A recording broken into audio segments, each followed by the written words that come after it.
এবং তাদের অবস্থা ভালো না, তাদের শারীরিক অবস্থা বেশ বেশ গুরুতর। বিশেষত নর্থ সাউথ ইউনিভার্সিটি আমাদের যে শিক্ষার্থী, তার অবস্থা বেশ গুরুতর। আরেকজনের জ্বর এসেছে, প্রেশার কমে যাচ্ছে। তাদের তিনটা দাবি এখানে। একটা হলো তালবাহানা না করে, নাটক না করে গণভোটের রায়টা বাস্তবায়ন করতে হবে। এবং দ্বিতীয়ত হচ্ছে যে গুরুত্বপূর্ণ অধ্যাদেশগুলো সরকার বাতিল করে দিয়েছে, সেই অধ্যাদেশগুলোকে আইনে পরিণত করতে হবে। এবং তৃতীয়ত হচ্ছে এই গণভোটের বাদে জুলাই সনদ, যে জুলাই সনদ অন্যান্য যে ধারাগুলো আছে সেগুলো বাস্তবায়ন করতে হবে। এই তিন দফায় তাদের দাবি। এবং আমি যেমন মনে যিনি তিনি তো বলছেন যে তিনি মারা গেলে যেন তার লাশ সংসদে নিয়ে যাওয়া হয়। এখন এটা আমি তো তাকে অনুরোধ করেছি আর কি, যে আপনি অনশন ভেঙে আপনি অন্য কর্মসূচি করেন।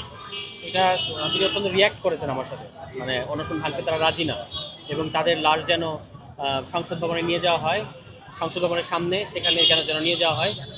এরকম কথা। অর্থাৎ তারা খুবই ইমোশনাল, এবং ইমোশনাল হওয়াটা খুব স্বাভাবিক।